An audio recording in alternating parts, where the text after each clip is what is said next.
안녕하십니까. 정통에듀의 대표 김한기 교수입니다. 자, 2차 시험이죠. 여러분들 정보통신 필답 준비를 위한 이론 수업이 되겠어요. 자, 우리가 이제 2차 시험을 준비하시는 유형은 딱 두 가지 형태예요. 그동안 나왔던 기출문제 위주로 공부하셔서 빠른 어떤 공부를 해가지고 빨리 합격하시려고 하는 분들이 있고요. 이렇게 공부하시는 분들의 약점은 기본 베이스가 없다 보니까 신규 문제가 나왔을 때 적응력이 없죠. 그래서 이론이 좀 부족하신 분들을 위한 이론을 베이스를 탄탄하게 해주는 그런 수업을 듣고 그 다음에 대표적인 문제를 나중에 풀어서 준비를 하시는 분들이 있어요. 그런 분들을 위한 과정이다 이렇게 보시면 되겠습니다. 그래서 이론 부분을 좀 자세하게 설명을 해드리고 단원별로 기출문제를 추려놓은 것을 가지고 대표적인 문제를 뽑아서 공부를 할까 합니다. 자, 그러면 1장부터 수업을 나가도록 하겠습니다. 자, 1장의 내용은 정보 전송 이론 파트에서 나오고 있는 필답 문제들을 위한 이론이겠습니다. 자, 첫 번째 파트는 제목은 이제 디지털 신호 처리 방식 이렇게 나와 있는데 첫 번째 소챕터로 변조에 대해서 나왔어요. 자, 우리가 이제 변조 파트에서 이제 잘 나오는 문제는 있죠. 변조의 목적이 잘 나와요. 그래서 그 목적을 딱 정리하시면 되겠습니다. 자, 일단 변조가 뭐냐? 내가 보내려고 하는 신호가 있죠. 그것을 이제 원신호라고 하죠. 원신호. 대표적인 게 음성이 되겠습니다. 음성의 주파수는 뭐 시험이 안 나와도 여러분들 외우고 있으셔야 돼요. 자, 300에서 3400Hz를 갖고 있는 게 음성이에요. 굉장히 주파수가 낮죠. 그래서 음성의 주파수는 굉장히 낮습니다. 이런 음성을 있는 그대로 전송해 버리면요, 원거리 전송이 안 돼요. 가다가 파가 줄어가지고 멀리 못 갑니다. 그래서 우리는 변조라는 것을 해서 보내야 됩니다. 그래서 우리가 이제 변조를 하는 이유를 아셔야 돼요. 자, 일단 원신호를 우리가 이제 반송파라는 놈이 있어요. 영어로는 캐리어라고 하죠. 거기에다가 신호를 실어서 보내게 되면 주파수대가 굉장히 높아집니다. 그러면 각종 잡음에도 강하고요. 그 다음에 원거리 전송이 가능하게 된다라는 차원이에요. 그래서 원신호를 반송파에 실어 보내는 파를 우리가 뭐라고 하냐면 피변조파다 이렇게 불러요. 그래서 반송파에다가 원신호를 실어 보내는 과정을 변조라고 하거든요. 그래서 변조가 끝난 파를 뭐라고 한다? 피변조파다. 자, 그래서 변조를 당했다라는 그런 의미예요. 그래서 피변조파라는 용어 알아두시고요. 그럼 반송파의 주파수는 굉장히 높단 말이에요. 그러면 변조를 하게 되면 주파수가 높은 쪽으로 이동하더라. 이런 내용들을 알고 계셔야 돼요. 그래서 변조를 하게 되면 주파수가 높은 쪽으로 이동합니다. 그렇죠? 그러면 높은 쪽으로 이동하면 어떤 게 좋냐라는 거죠. 어떤 게 좋냐라는 겁니다. 자, 일단 주파수가 높으면 원거리 전송에 유리합니다. 그래서 원거리 전송이죠. 원거리 전송에 유리하다 이 말이에요. 그 다음에 두 번째는 주파수가 높으면 대역폭이 넓어져서요. 그 대역폭을 나눠서 여러 신호를 동시에 보낼 수가 있어요. 그것을 다중화라고 하죠. 다중화. 그래서 다중통신에 유리합니다. 다중통신.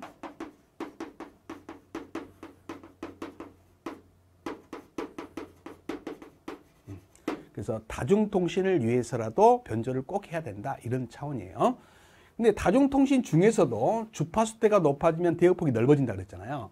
그래서 FDM입니다. FDM을 여기 행하기가 좋다라는 거예요. 그래서 다중통신을 하기 위해서라도 뭘 해야 된다? 변조를 해야 된다. 그럼 변조를 하게 되면 주파수대가 높아지면 안테나 길이가 짧아집니다. 안테나 길이가. 그래서 안테나 길이는 파장의 절반으로 만드는 게 좋아요. 파장의 절반으로. 근데 파장하고 주파수 관계는 역수 관계에 있죠. 이 공식을 모르면 간첩이에요. F분의 C죠. C는 3 곱하기 10의 8승 메타/세크를 갖고 있는 빛의 속도 외우셔야 됩니다. 그러면 주파수가 높아지면 파장은 짧아지는 관계잖아요. 파장이 짧아지면 안테나 길이는 짧아지겠죠. 그래서 안테나를 만들기 좋더라.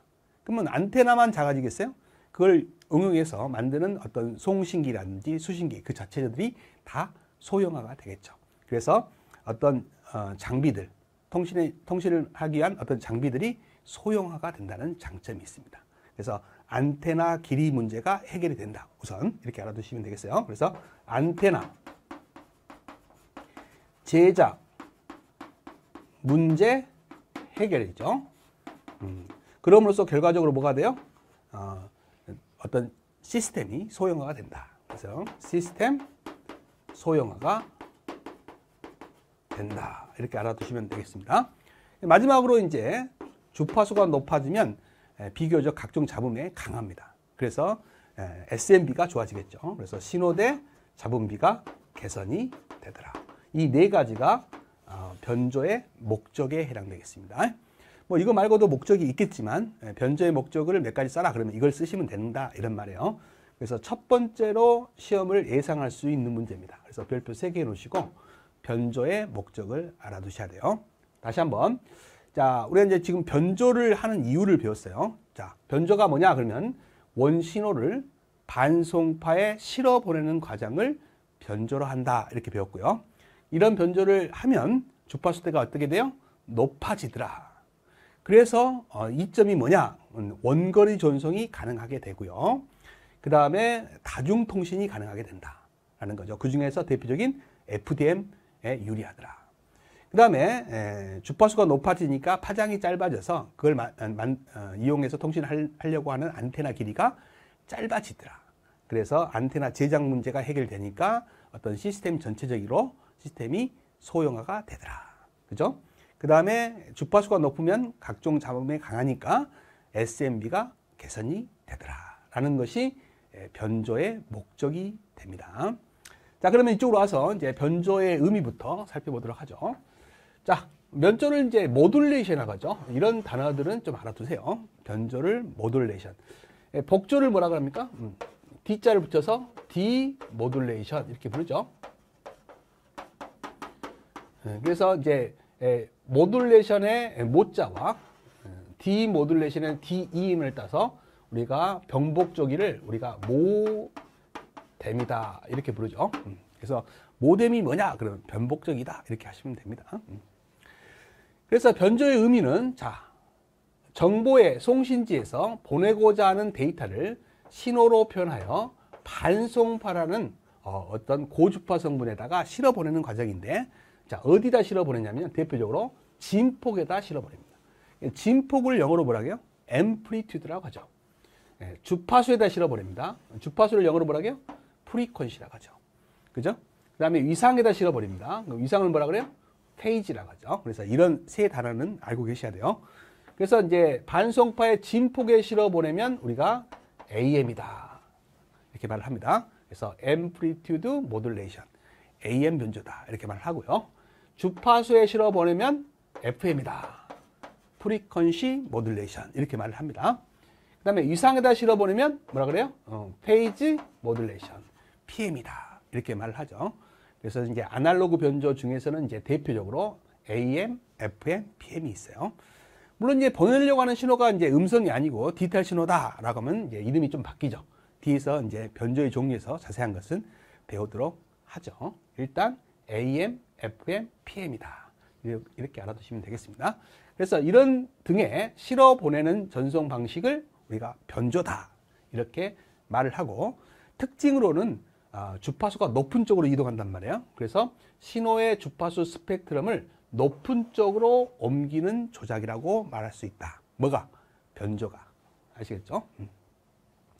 자, 그래서 이제 변조의 목적이 이제 여러분들 유일하게 여기서는 시험 문제에 나올 수 있는 거예요.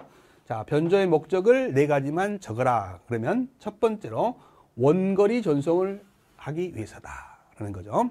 자, 두 번째는 우리가 이제 각종 잡음에 강하니까 SMB가 개선된다는 것도 있었죠.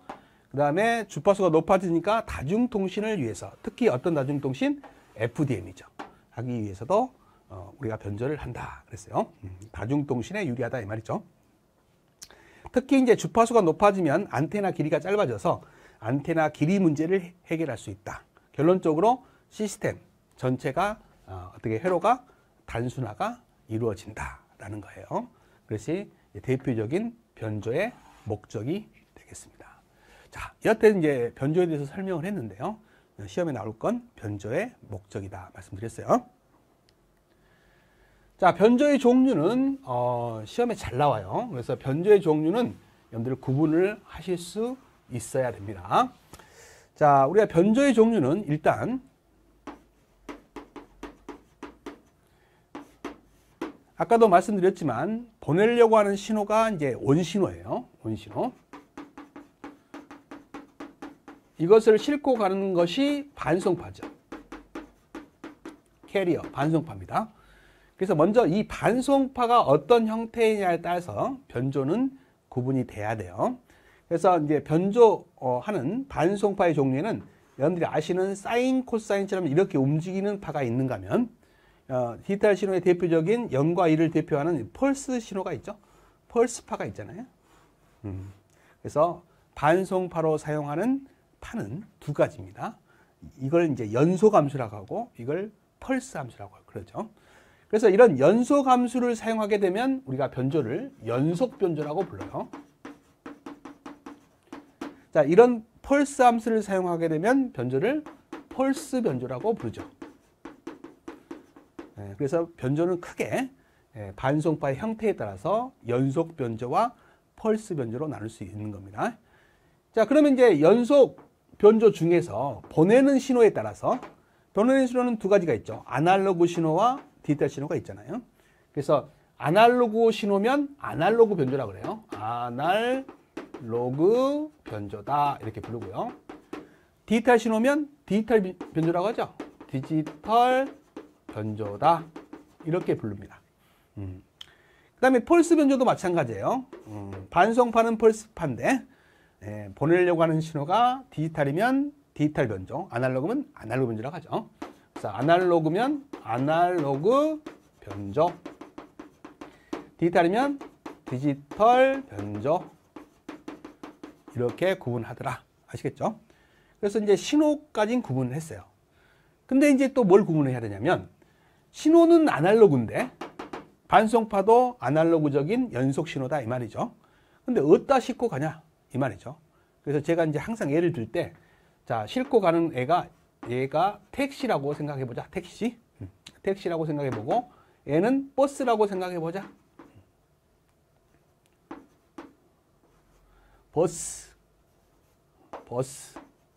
버스라고 생각해 보자. 그랬어요. 그러면 우리가 사람에는 남자가 있고 여자가 있잖아요. 그러면 여자를 우리가 아날로그 신호라고 한번 예를 들어보고 남자가 디지털 신호라고 예를 든다면 여자가 택시를 타냐 버스를 타냐 이거죠.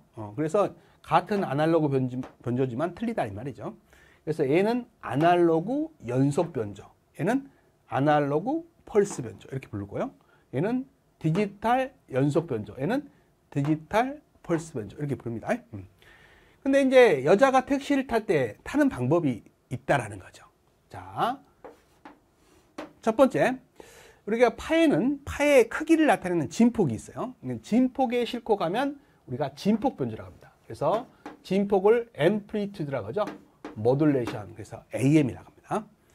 그 다음에 주파수에 실어 보내면 프리퀀시라고 하죠. 주파수를 프리퀀시 모듈레이션, FM이라고 해요. 그 다음에 위상에 싣고 가면 페이지 모듈레이션, PM이라고 합니다. 그래서 아날로그 연속 변조의 종류에는 세 가지가 있더라. 자, 정리를 딱 하셔야 돼요. 그럼 디지털 변조는 변조의 방법은 똑같아요. 신호만 디지털 뿐이죠. 그래서 디지털 신호 중에서 반송파에 어디다 싣고 가냐. 자, 진폭에다 싣고 가면 이름만 달라요.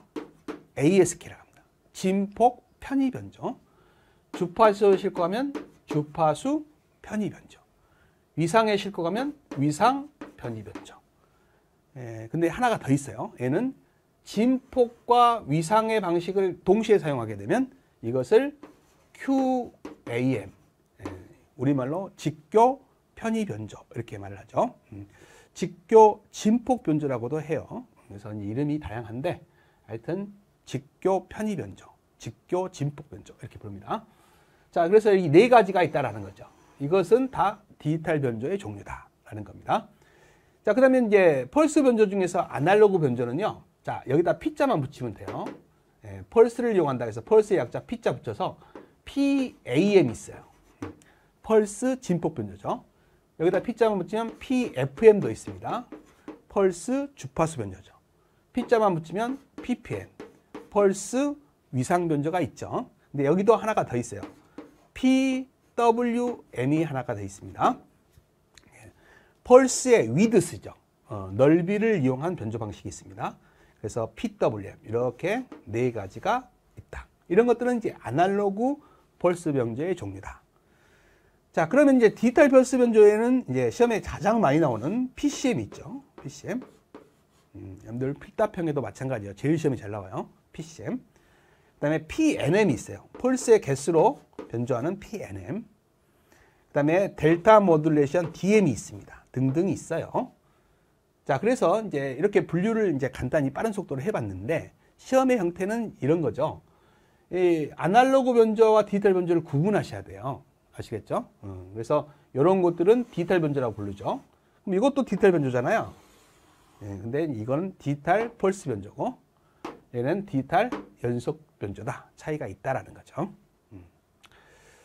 자, 그래서 이제 이걸 분류하는 거 일단 시험에 나올 수 있습니다. 그래서 분류하는 거는 좀 알아두시기 바랍니다. 자, 이제 구체적으로 이제 분류를 해보죠. 자, 여기 표기가 있어요. 자, 아까 말씀드렸던 연속 함수, 반송파가, 그 다음에 펄스 함수가 있고요. 신호가 아날로그고 디지털인 게 있죠. 그래서 이제 아날로그 연속 변조의 종류는 이렇게 있다라는 거예요. 그 중에서 이제 우리가 AM은 보통 선형 변조라고 불러요. 선형 변조란 말을 씁니다. 이 두 개는 이제 우리가 보통 각도 변조란 말을 쓰죠. 각도 변조 이렇게 불러요. 그 다음에 이제 디지털 변조의 종류는 이렇게 네 가지가 있다는 거 알아두셔야 되겠습니다. 그래서 이것은 이제 뒤에 가서 구체적으로 또 디지털 변조 파트가 있어요. 그래서 이제 하나하나 공부를 하셔야 돼요. 자, 그 다음에 이제 이 아날로그 변조는 이거 바로 분류 끝나고 바로 또 하나씩 알아보는 기회가 있을 겁니다. 자, 그 다음에 아날로그 펄스 변조 종류, 방금 설명드린 이런 것들이 있죠. 그죠? 그 다음에 디지털 펄스 변조 있습니다. PCM, PNM, 델타 모듈레이션 말고도 DPCM도 있죠. 자, 이제는 이제 시험에 나올 만한 게 여기에요. 그림을 그려놓고 변조의 종류가 뭐냐? 이렇게 구체적으로 물어봅니다. 그래서 이제 아날로그 변조는 모양이 이렇게 되잖아요. 그 다음에 디지털 변조도 모양이 이렇게 되죠. 근데 이제 이 디지털 변조가 잘 나와요. 잘 나온다라는 거죠. 그래서 이제 0과 1의 신호를 우리가 ASK는 뒤에서 어차피 다시 또 배우시겠지만 진폭으로 표시를 하는 거죠. 그래서 1은 진폭이 크게 그리고요. 자, 0은 진폭이 작아야 되는데 이 진폭 변조의 문제점은 전송 도중에 진폭이 변한다는 거예요. 그래서 변하다 보면 0이 1이 되고 1이 0이 잘못될 수도 있죠. 그래서 아예 0은 이렇게 보내지 않습니다. 진폭을. 그죠? 1은 진폭을 키워서 보내고. 그래서 이런 그림을 그려놓고 무슨 변조냐? 이렇게 물어봐요. 그러면 딱 보자마자 0과 1에 대한 데이터면 디지털 변조인데 그리고 반송파가 아날로그 형태인데 그러면 디지털 연속 변조죠. 그러면 ASK를 고르셔야지. AM이라고 하면 안 되겠죠. 자, 그 다음에 이제 FSK는 1은 주파수가 높죠. 왔다 갔다 많이 하잖아요. 0은 주파수가 낮죠. 왔다 갔다 많이 안 하잖아요.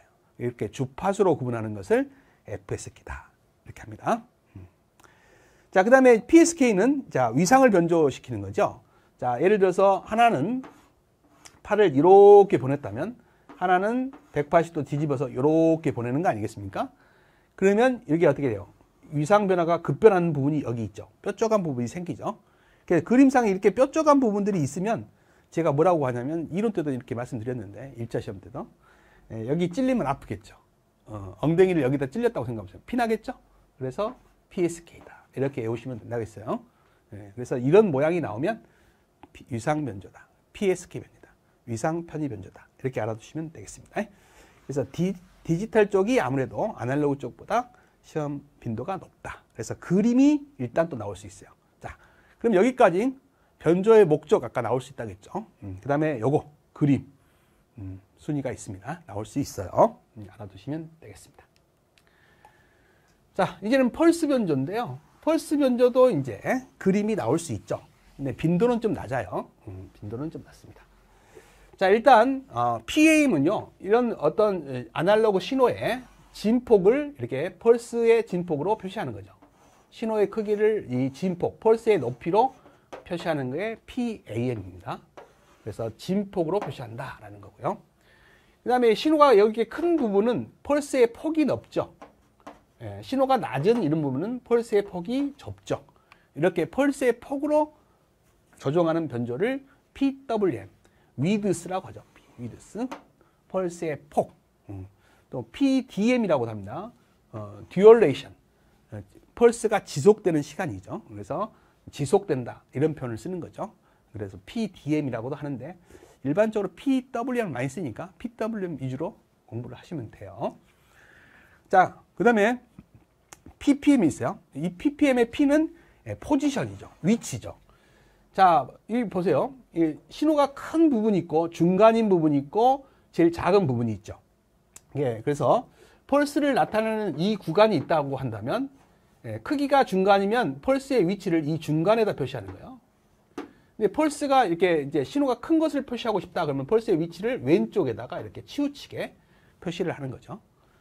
진폭이 낮으면 오른쪽으로 이렇게 치우치게 표시를 하는 거예요. 이렇게 펄스의 위치에 따라서 신호의 크기를 표시한다라는 거죠. 그래서 이것을 PPM이라고 한다라는 거예요. 근데 이제 펄스가 위치가 잘 보세요. 이렇게 있는 거하고 좀 요거는 또 어떻게 돼 있어요? 이렇게 끝에 있는 거죠. 또 이것은 어떻게 있어요? 펄스가 가운데 있는 거잖아요. 그래서 펄스의 위치가 달라지면 위상이 달라져요. 그래서 위상 변제라고도 합니다. 그래서 펄스 페이지 모듈레이션, 위상 변제라고도 하는 거예요.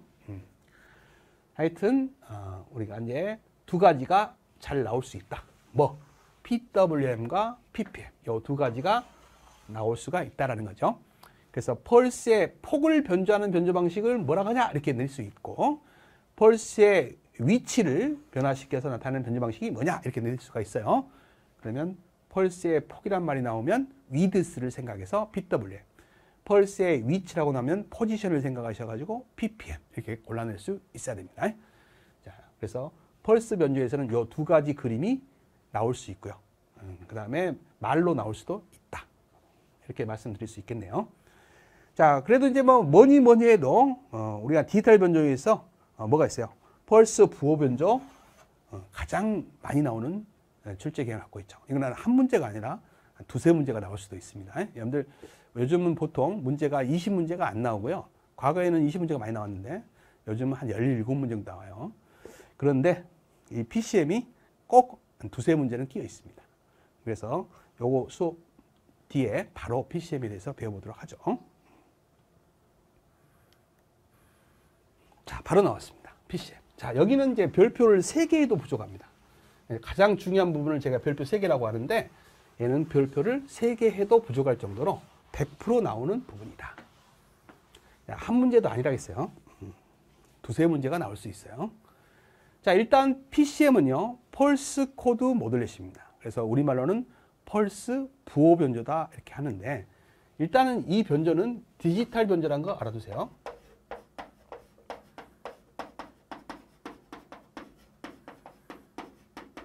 자, 일단은 디지털 변조입니다. 일단은 디지털 변조. 자, 아날로그 신호를 디지털화해서 전송하는 방식이다. 그래서 그 과정이 시험에 나와요.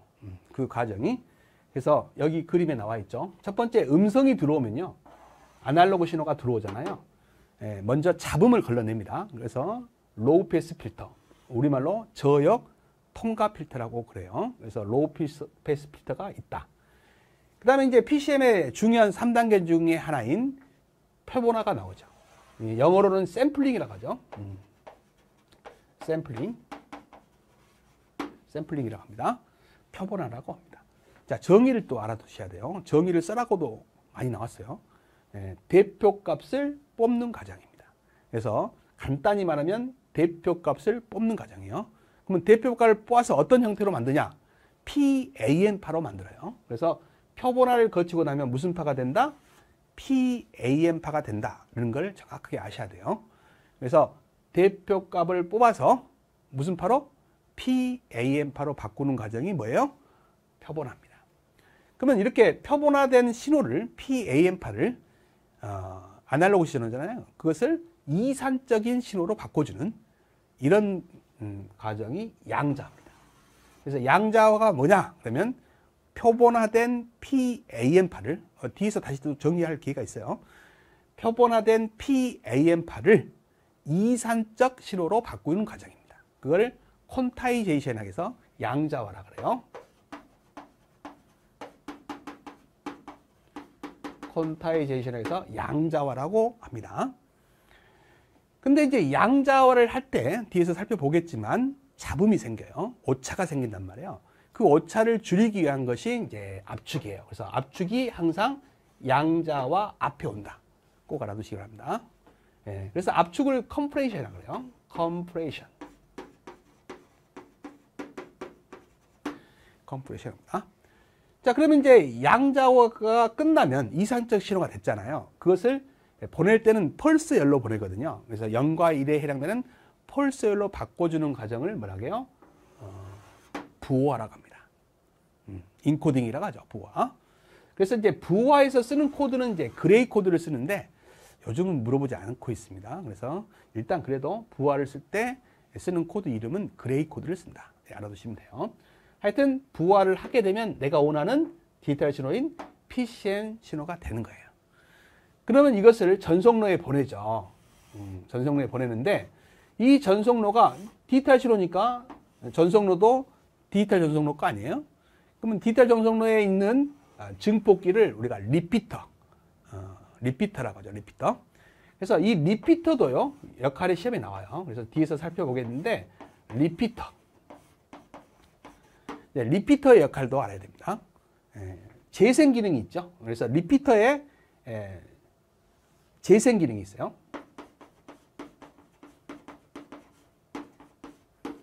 (3R) 기능이라고 합니다. 재생 기능. 뒤에서 다시 살펴보겠습니다만 다 R로 시작하죠. 리쉐이핑이죠.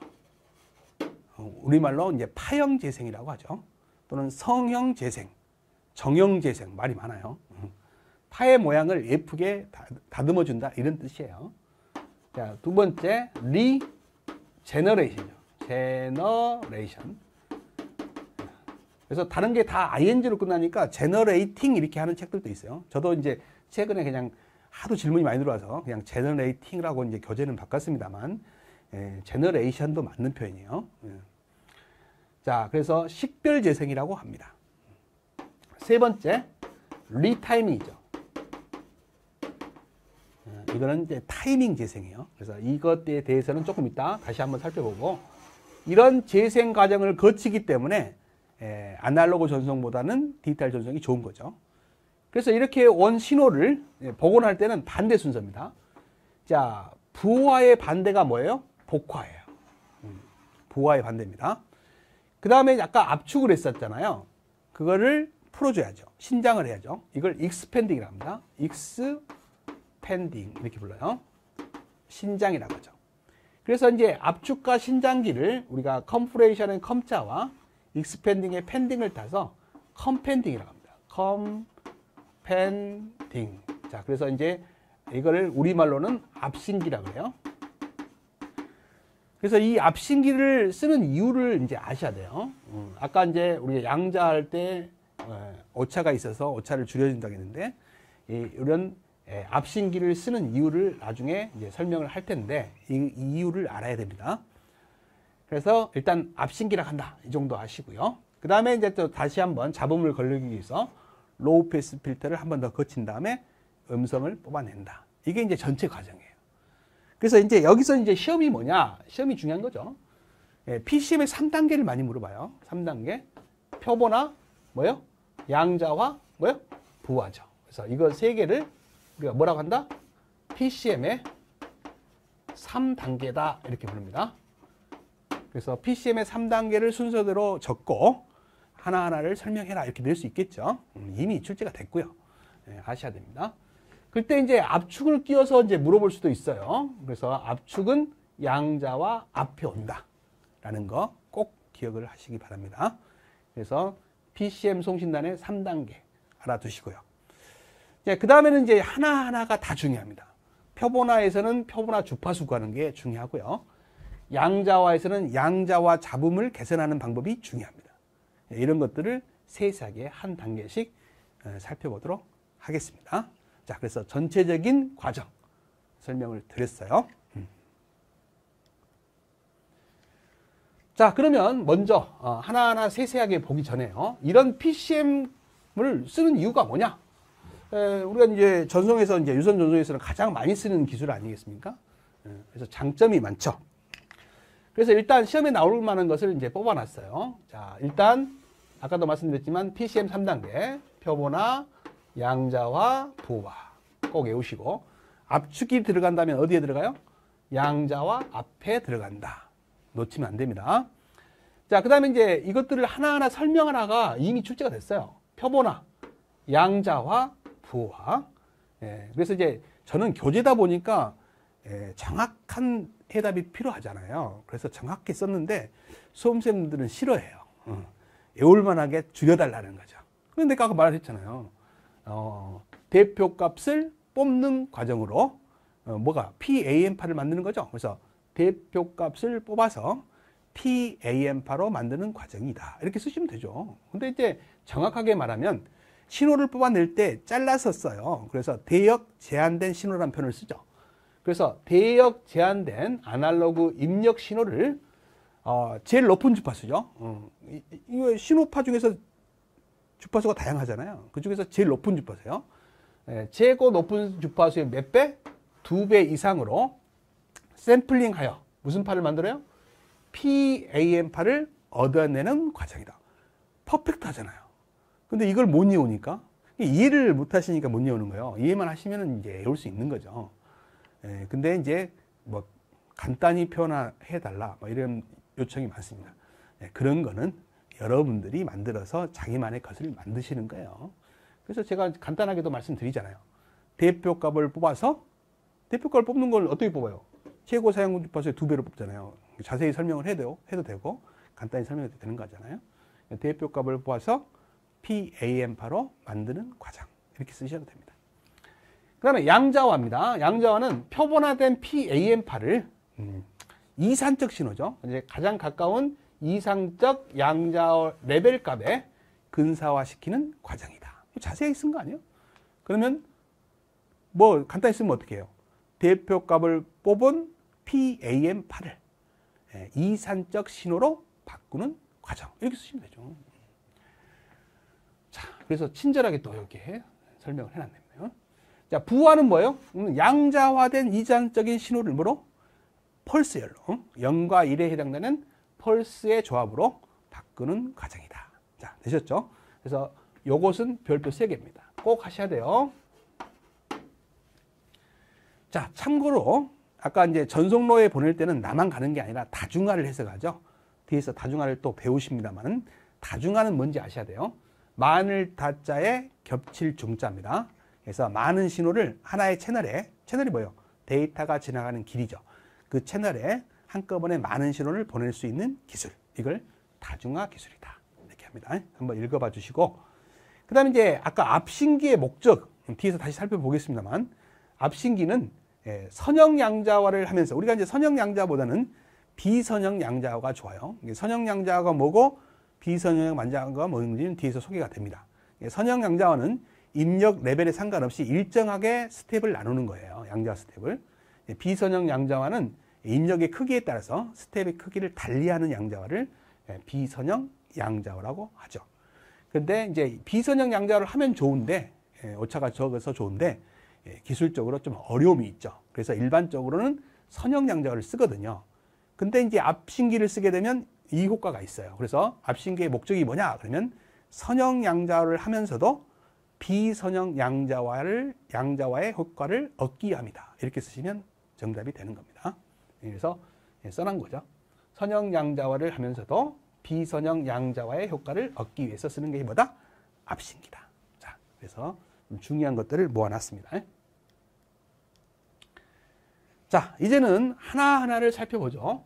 자, 먼저 표본화가 나왔습니다.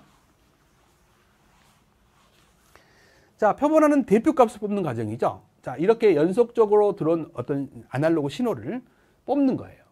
자, 뽑는 방법도 여러 가지가 있어요. 과거에는 물어봤는데 요즘은 안 물어봐요. 안 하겠습니다. 자, 이 뽑는 방법은 크게 여러 가지가 있는데 세 가지 정도로 나눠볼 수가 있어요. 제일 이상적인 것은 임펄스 함수예요. 임펄스 함수는 자, 잘 들으세요. 크기는 무한대요. 이 크기는 무한대요. 크기는 무한대입니다. 그 다음에 넓이는 0입니다. 크기는 무한대고 넓이는 0이에요. 근데 면적이 뭐예요? 가로 곱하기 세로 아닙니까? 면적은 1이 되는 파를 임펄스 함수라고 그래요. 실존하겠습니까, 이거? 실존하지 않는 파예요. 만들 수가 없죠. 근데 가깝게는 만들지만 100% 임펄스 함수를 만들 수는 없죠. 그러면 이 함수를 왜 곱해주냐? 여러분들 곱하기 아시잖아요. 뭐에다가 1을 곱하면 뭐가 나오죠? 자기 자신이 나오죠. 그래서 이 진폭을 뽑아내기 위해서 임펄스 함수를 곱하는 거예요. 그러면 임펄스 함수를 곱하면 이 진폭 값이 나올 거 아닙니까? 이런. 이해되죠? 그래서 이제 우리는 이상적인 임펄스 함수를 못 만드니까 어떻게 만들어요? 자, 이 값을 뽑은 다음에 이 값을 유지합니다. 홀드라고 하죠. 유지예요. 유지하다가 시간을 죽여버리면 이 파가 이렇게 나오다가 말겠죠. 그 다음에 이 진폭을 뽑은 다음에 유지한 다음에 죽이면 이렇게 남겠죠. 이해되세요? 그 다음에 이 진폭을 뽑아서 유지하면 이렇게 진폭이 남겠죠. 그래서 나오는 파들이 어떻게 돼요? 이렇게 이런 파들이 나온다는 거예요. 예, 펄스 모양인데 진폭이 다른 파가 나오죠. 그래서 그런 파를 뭐라고 해요? P, A, M 파다. 그러니까 표본을 하게 되면 무슨 파로 바뀌어요? PA 파로 바뀐다는 거죠. 이해되시죠? 이것을 이제 플랫탑 방식이라고 해요. 플랫탑. 위에 플랫. 탑이 위잖아. 위가 플랫. 평평하다. 이 말이죠. 그래서 이런 표본화를 플랫탑 방식. 아까 이상적인 임펄스 함수를 이용한 표본화가 있고요. 그 다음에 이렇게 플랫탑 방식이 있죠. 그 다음에 이제 자연적으로 이 값을 뽑아서 이 입력값을 따라가서 표본화하는 방법이 있어요. 그걸 내추럴. 자연적인 표본화 방법이죠. 그래서 표본화 방법이 이렇게 크게 세 가지가 있는데 시험에 안 나와요. 그런 걸 이제 수업하면 시간만 가는 건데 말을 해버렸네. 여러분들은 그냥 일반적으로 쓰고 있는 플랫탑 방식, PAM팝을 만드는 방식만 아시면 됩니다. 그래서 이렇게 대표값을 뽑는 과정을 뭐라고 한다? 표본화를 한다. 그러면 이제 표본화를 도대체 몇 번을 해야 원신호를 회복할 수 있느냐라는 거죠. 그래서 이 표본값을 뽑는 이 수가 표본화 주파수가 되는 겁니다. 많이 뽑으면 뽑을수록 원신호 회복에는 유리하다. 꼭 알아두세요. 많이 뽑으면. 예를 들어서 요 파가 한 번 움직였을 때 내가 두 번만 뽑았다. 요놈하고 요놈을 뽑았다. 그러면 요 파 다음에 요 파가 오고 요 파가 오니까 트렌드는 읽을 수 있어도 정확한 복원이 안 되잖아요. 그러면 각각 두 번씩 더 뽑아. 하나, 둘. 여기도 하나, 둘 더 뽑아. 그러면 요렇게 있다 보면 파에 가까워지죠. 그래서 많이 뽑으면 뽑을수록 뭐다? 원신호 회복에 유리하다. 그럼 많이 뽑죠? 많이 뽑으면 뭐예요? 정보량이 늘어나죠. 그러면 속도가 느려집니다. 그러면 통신에서는 불리하죠. 그래서 적당히 뽑아야 돼요. 그래서 원신호 회복이 될 만큼의 적당하게 뽑는 수를 알아낸 사람이 있죠. 그 사람이 나이키스트예요. 스웨덴 사람입니다. 이 나이키스트가 이제 제창한 것은 내가 보내려는 신호의 가장 높은 신호, 맥시멈, 높은 신호의 2배로 뽑으면 된다 했어요. 샘플링의 S입니다. 근데 나중에 샤논이라는 사람이 연구를 해보니까 이론은 맞아, 이게. 근데 딱 2배로 뽑으면 필터가 L이어야 돼요. 내 신호만 딱 뽑아줄 수 있는 필터. 예를 들면 이런 신호와 이웃하는 신호가 이렇게 나와버려요. 그러면 나만의 신호를 이렇게 딱 뽑아줘야 되는데 이렇게 예리한 필터가 없단 말이에요. 그래서 약간 공간이 떨어져야 돼요. 그래서 요 신호와 요 신호 사이에 약간 떨어져 줘야 어떻게 내 신호만을 이렇게 뽑을 수 있다 이런 말이죠. 그러려면 표본화 주파수를 약간 높게 해야 된다라는 거죠. 그래서 다시 재정립을 해서 2배도 좋지만 이상적이지 못하기 때문에 2배 이상으로 표본을 해야 된다. 이렇게 정립을 끝낸 사람이 샤논이에요. 그래서 이걸 샤논의 정리라고 합니다. 하여튼 간에 여러분들 시험장에 가서 표본화 주파수를 구해라 그러면 2배로 구하시면 돼요. 이런 걸 안 따지고 2배를 따시면 됩니다. 그래서 표본화의 조건을 물어보면 이게 답이고요. 표본화 주파수를 구해라 그러면 두 배로 구하시면 된다. 아시겠죠? 예, 근데 이제 문제는 주기죠. 주기는 뭐예요? 주파수분의 1이죠. 그래서 이제 이게 바뀌면 부등호도 바뀌는 거예요. 이해되시죠? 그래서 자, 표본화 주파수는 많이 뽑을수록 원신호 회복에 유리하다. 그러면 표본화 주기는요? 간격이 짧아야 돼요? 뭐라 해야 돼요? 많이 뽑았다는 것은 짧은 시간에 뽑았다는 소리 아니에요? 그죠? 그래서 표본화 주파수는 작을수록 원신호 회복에 유리하다. 이런 문장을 차이점을 아셔야 됩니다. 하여튼 간에 일단 표본화에서는 표본화 주파수 구하는 게 시험의 단골이다. 자, 여기가 별표 3개입니다. 표본화 주파수 구해라 그러면 몇 배? 3배. 아시겠죠? 제일 많이 문제 내는 것이 이제 8kHz예요. 자, 예를 들어서 음성의 주파수를 줍니다. 4kHz라고 줘요. 왜냐하면 우리가 이제 음성은 300에서 3400Hz잖아요. 그럼 제일 높은 주파수가 3400 아닙니까? 그럼 이렇게 주면 계산하기 힘들잖아요. 그리고 또 여유 있게 뽑아야 되고. 그래서 항상 음성의 주파수는 4kHz로 줘요. 신호의 주파수를 4kHz 주고 샘플링 주파수로 맞는 걸 골라라. 그러면 2배니까 8kHz가 답이겠죠. 그래서 샘플링 주파수는 8kHz가 답이 나온다. 실제로 음성을 보낼 때 8kHz를 쓰고 있어요. 그럼 주기는 얼마냐? 그러면 주기는 주파수분의 1이다. 이거죠. 그래서 8000분의 1을 하면 125 마이크로 세컨드. 마이크로는 10의 마이너스 6승이죠. 그래서 이 정도는 머릿속에 넣고 가시기 바랍니다. 8kHz를 역수치하면 125 마이크로 세컨드가 되더라. 자, 그래서 표본화는 이제 그 정도 하시고. 자, 시험에는 나올 가능성이 없지만, 뭐 없다기보다는 적지만, 과거에 잘 나왔던 게 하나 있어요. 표본화 할 때 생기는 오차가 3가지가 있습니다. 그 중에 하나는 아직도 잘 나오고 있어요. 자, 첫 번째. 제일 잘 나오는 게 표본화를 할 때요. 내가 보내려는 재고 높은 주파수의 2배 이상으로 이렇게 표본화를 해야 되는데 이 조건을 만족하지 못했을 때 생기는 에러가 있습니다. 오차가 있어요. 그걸 뭐라 하냐? 엘리어싱이라고 합니다. 그래서 엘리어싱. 요거는 알아둬야 됩니다. 충분히 필답형에 물어볼 수 있어요. 그래서 표본화 조건을 만족하지 못해서 생기는 오차를 뭐라 하냐? 답 뭐요? 엘리어싱. 자, 두 번째. 우리가 이제 PA인파를 만들다 보면 아까 이렇게 진폭을 순간적으로 뽑아서 홀드 시켜가지고 뽑아낸다 했죠. 그러면 요만큼의 오차가 있죠. 그거를 반올림 오차라 그래요. 반올림 오차라고 합니다. 그 다음에 이제 표본화를 할 때는 신호를 해석하기 위해서 일정량을 잘라서 해석을 해야 돼요. 그러면 신호를 자르는 순간 오차가 생깁니다. 그걸 절단 오차라고 그래. 자, 신호 해석을 하기 위해서 신호를 자르단 말이에요. 그 생기는 오차, 절단 오차가 있어요. 그래서 이 3가지가 표본화에서 생기는 오차다. 출제 가능성은 좀 아주 적습니다. 그러나 나올 수는 있는 거니까 알아두시기 바랍니다. 자, 이렇게 하면 이 정도 하면 이제 표본화에서는 거의 끝난 것 같네요. 그래서 아까 방금 전에 말씀드렸던 엘리어싱. 자, 우리가 표본화 주파수 조건을 만족하지 않으면 이렇게 스펙트럼이 겹치는 현상이 생겨요. 그럼 나만의 신호를 뽑을 수가 없잖아요. 그래서 이렇게 스펙트럼이 겹치는 현상을 우리가 엘리어싱이다 이렇게 말합니다. 엘리어싱. 그러면 이런 엘리어싱을 생기지 않게 하려면 2가지 조건이 있어요. 2가지. 자, 첫 번째는 표본화 주파수를 만족하면 되죠. 아니 교수님, 표본화 주파수를 만족하지 않아서 생긴 거니까 표본화 주파수만 만족하면 되지 또 다른 것도 있습니까? 있어요. 뭐냐면 우리가 이제 표본화 하기 전에 로우 패스 필터를 쓰잖아요. 그 쓰는 이유가 뭐예요? 잡음을 걸러내기 위해서 쓰죠. 근데 그 잡음이 어때요? 걸러내지 못해서 들어와 버리면 잡음은 높은 주파수 대에 있거든요. 그러면 어떻게 해요? 높은 주파수가 섞여서 들어와 버리면 신호 주파수보다 더 높은 주파수가 들어오면 어때요? 전체 신호 주파수가 높아지잖아요. 아니, 시스템은 잡음인지 신호인지 모르니까. 그죠? 그러니까 더 높은 주파수가 신호 주파수가 되면 원래대로 뽑았던 샘플링 주파수는 신호 주파수의 2배가 안 되죠. 그러니까 엘리어싱이 생길 수밖에 없죠. 아시겠죠? 그래서 로우 패스 필터, 저역 통과 필터를 어떻게 해야 돼요? 예리한 걸 써야 됩니다. 차단 특성이 좋은 걸 써야 된다. 이 두 가지예요.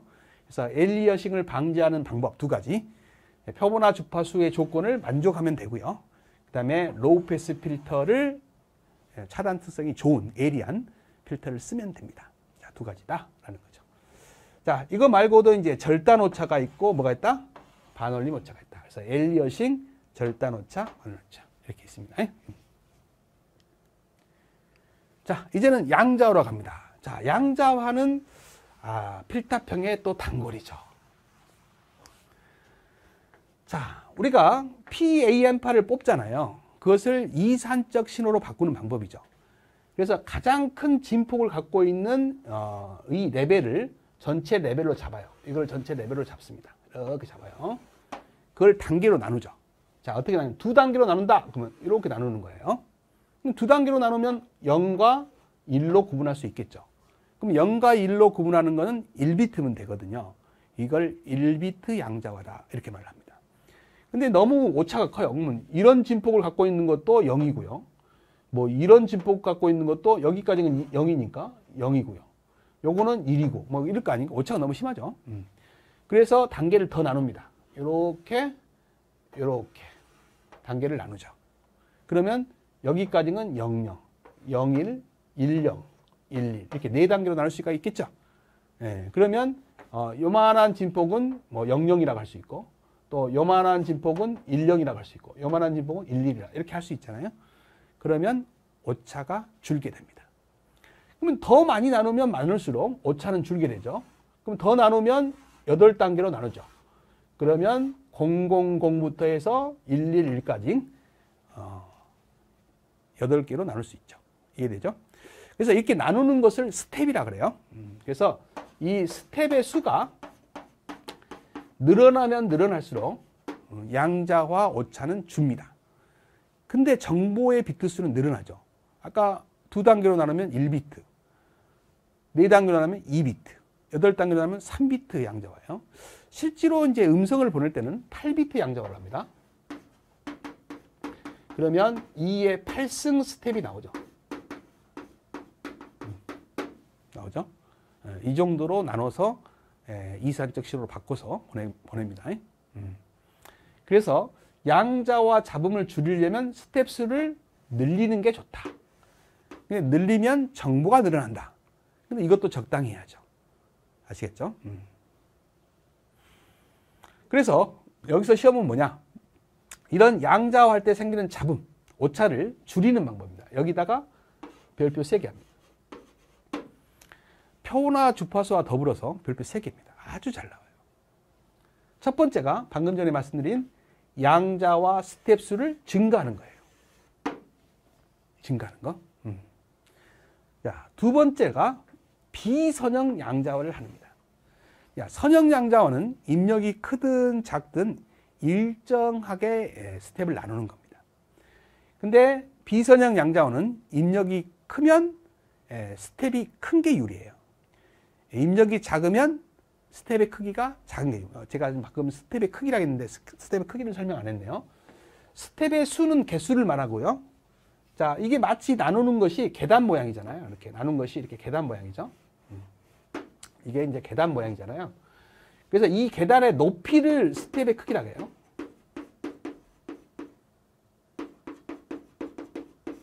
크기라고 해요. 자, 예를 들어서 이렇게 잔잔한 어떤 신호가 들어와요. 그러면 이것은 스텝의 크기가 작은 걸로 이렇게 나눠야 오차가 줍니다. 이렇게 나눠야. 지금 여기에 볼록볼록 톱날처럼 보이는 부분이 오차죠. 사실은 더 많이 나누기 때문에 더 조밀조밀하는데 여러분들 눈에 보여주기 위해서 그린 겁니다. 그래서 이 높이가 굉장히 작기 때문에 그나마 오차가 적은 거예요. 이해되시죠? 근데 만약에 이 정도 커버리면 어떻게 될까요? 이렇게 오차가 이렇게 되면 오차가 크겠죠? 그래서 입력이 작을 때는 스텝의 크기를 작게 하는 게 유리해요. 근데 갑자기 내가 악을 쓰면 이렇게 진폭이 큰 게 올 거 아니에요? 이렇게? 그러면 이걸 쫓아가면 어떻게 해요? 날 새는 거죠? 날 새는 겁니다. 가다가 다시 내려와야 돼요. 그러면 오차가 더 크죠? 이해되시죠? 그래서 이렇게 갑자기 입력이 커져서 생기는 오차를 경사 과부하 자문을 하게요.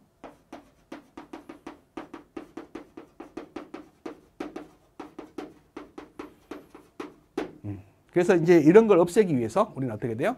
이것을 이 입력이 작은 부분은 이렇게 천천히 따라가더라도 입력이 큰 부분들은 이렇게 해서 어떻게 해요? 쭉쭉 따라가 줘야죠. 아시겠죠? 그래서 이제 이렇게 입력이 작은 부분은 작게 하고 입력이 큰 부분들은 이렇게 변화가 큰 부분은 크게 따라가게 하는 것을 이제 나중에 뒤에서 배우는 적응기라고 합니다. 적응기. 예, 하여튼 나중에 이제 적응기도 이제 배우셔야 되는데 하여튼 그렇습니다. 하여튼 입력의 크기에 따라서 양자어 스텝을 달리하는 양자화를 뭐라 한다? 비선형 양자화다. 이런 말이에요. 그래서 이런 비선형 양자어를 하게 되면 양자화를 잡음을 줄일 수 있다. 확실하죠? 근데 이제 이런 시스템이 쉽냐라는 거죠. 어렵다라는 거죠. 그래서 실질적으로는 비선형 양자어를 쓰지 않는 경우가 많아요. 선형 양자어를 쓴다는 거죠. 그럼 오차가 큰데 어떻게 할 거냐? 그래서 압축기를 씁니다. 압축. 이렇게 진폭이 큰 것을 압축하게 되면 어떻게 돼요? 압축이라는 것이 비례해서 압축하는 게 아니에요. 이걸 동시에 다 압축한다 그러면 작은 신호는 적게 압축하고 큰 신호는 많이 압축을 해요. 압축률이 다르다 이 말이죠. 그러면 스텝의 크기를 일정하게 하더라도 오차를 많이 줄일 수가 있죠. 이해되시죠? 그래서 압축키를 쓰면 됩니다. 그래서 압축과 신장기를 뭐라고 해요? 압신기죠. 그래서 마지막 세 번째 방법이 압신기를 사용하더라. 아시겠죠? 그래서 양자와 잡음을 개선하는 개선책 세 가지를 써라. 시험에 아주 잘 나옵니다. 외우셔야 돼요. 스텝 수를 증가한다. 다른 말로 양자와 비트 수를 증가한다고 해도 똑같은 말이에요. 그 다음에 비선형 양자어를 한다. 그 다음에 압신기를 사용한다. 이 세 가지가 양자와 잡음을 개선하는 개선책. 제일 시험에 잘 나오는 별표 3개짜리입니다. 자, 필답형에는 그렇게 나오지는 않아도 그래도 좀 용어 정리를 좀 해야 되겠습니다. 선형 양자어가 뭐냐? 비선형 양자어가 뭐냐? 아까 말씀드렸죠. 입력되는 신호의 크기에 관계없이 스텝의 크기를 항상 일정하게 나누는 거. 선형 양자어. 입력되는 신호의 크기에 따라서 스텝의 크기를 달리하는 양자어. 뭐야? 비선형 양자어. 아시겠죠? 그러면 이제 빈도는 좀 낮지만 또 하나의 또 시험 예상할 수 있는 것이 있어요. 양자어에. 잡음 구하는 겁니다. 잡음. 자, 아까 우리가 이 S는요. 스텝의 크기를 말해요. 이렇게 가면 이 높이의 크기를 우리가 S라고 합니다. 그래서 스텝의 크기를 주어지면 양자와 잡음 전력을 구할 수 있는데 그게 요 공식이에요. 12분의 S제곱이죠. 12분의 S제곱. 이게 이제 최근에 이제 이론 시험에도 한번 등장한 적이 있어요. 잘 안 나오다가 갑자기 이렇게 나오는 경우가 있습니다. 필답형도 나올 수 있겠죠. 자, 근데 우리가 양자화할 때 사용하는 비트 수가 있잖아요. 실제로 이제 PCM은 8비트 양자화를 아까 한다고 잠깐 소개를 했는데, 그 양자화 비트를 1비트씩 늘릴 때마다 SMB가 개선이 됩니다. 정보량은 많아지지만 SMB는 개선이 돼요. 잡음이 주니까. 얼마만큼 주냐? 이것을 나타내는 식이 여기 있습니다. 자, 여기다가 별표합니다. 별표 하나 정도만 하세요. 이게 빈도가 많지는 않기 때문에. 자, 6n 플러스 1.8dB입니다. dB로 구할 때요. 이 n이 한 번에 보낼 수 있는 비트 수예요. 한 번에 보낼 수 있는. 이게 6n 플러스 1.8dB다. 자, 만약에요. 자, 이걸 dB로 고친 거예요. dB. SMB를. 자, 만약에 7비트 양자화에서 8비트 양자화를 했다. SMB가 얼마 개선됐냐? 이렇게 하면 여기가 7 곱할 때하고 8 곱할 때 전체 차이는 6만큼 차이가 나죠? 6만큼. 그래서 6dB가 개선됐다. 이렇게 답을 하시면 돼요. 만약에 9비트로 증가했다. SMB가 얼마만큼 좋아졌냐? 그러면 12dB죠. 계산을 해보세요. 그러면 12dB가 좋아지지. 6에다가 곱하는 값이 2개가 증가하면 12가 증가합니다.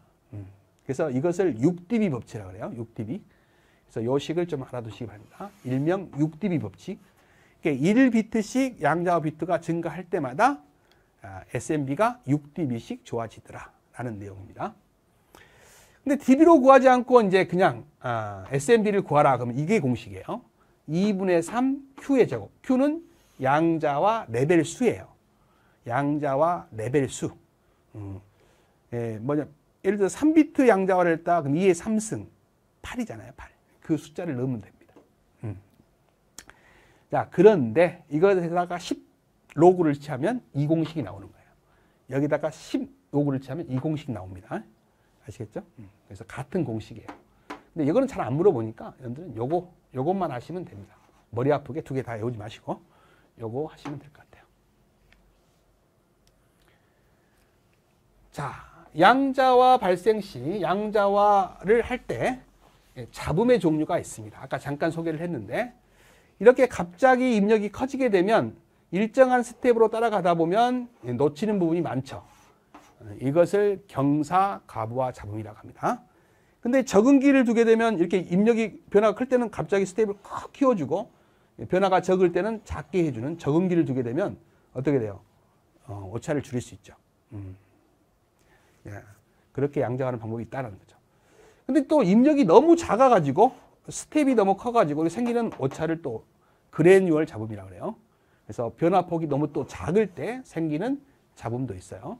그걸 그래뉴얼 잡음이라고 합니다. 그래뉴얼 잡음. 그래서 경사, 가부화 잡음, 그래뉴얼 잡음 이런 것들이 양자화 잡음의 종류입니다.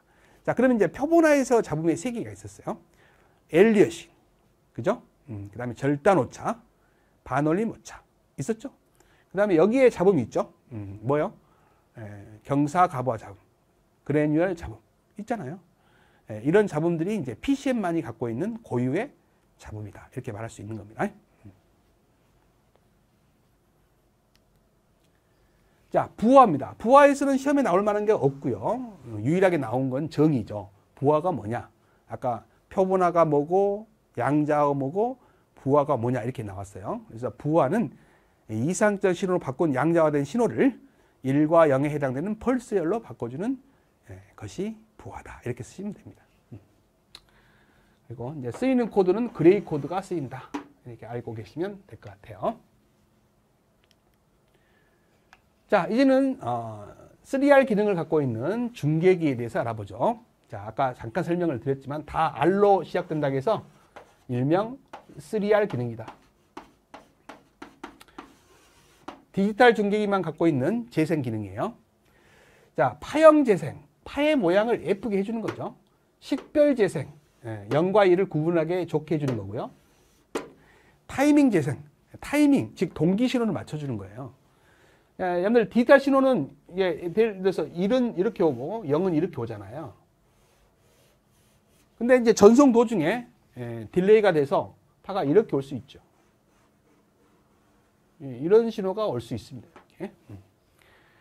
그러면 타이밍이 맞지 않죠. 여기 요 부분이 지금 동기 신호들인데 요 부분 안에 들어와 있는 게 1이 많죠. 그래서 1인지는 알지만 요 부분에는 0이 많죠. 0인지 알지만 이걸 내버려 둬버리면 나중에 그 다음 중계기 가서는 0이 1 돼버리고 1이 0 돼버릴 수가 있겠죠.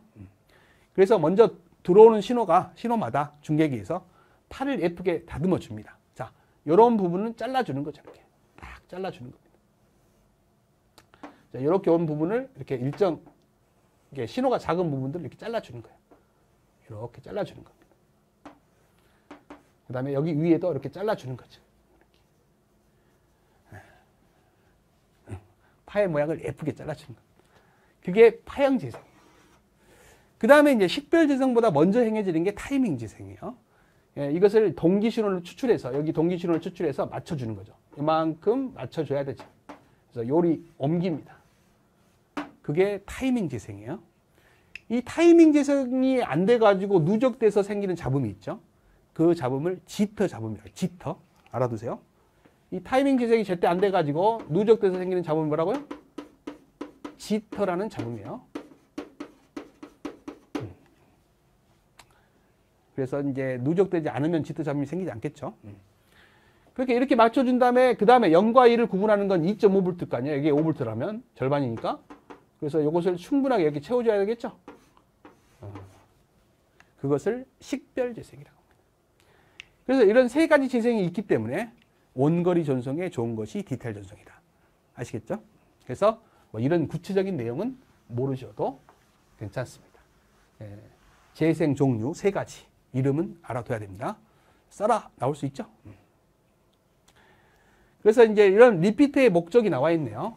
전송 거리에 따라 감쇄, 지연 왜곡된 신호를 원신호와 동일한 신호로 재생하여 전송하고 거리 확장과 노이즈 축적을 방지할 목적으로 달아놓은 것이 이제 리피터, 중계기다 이런 말입니다.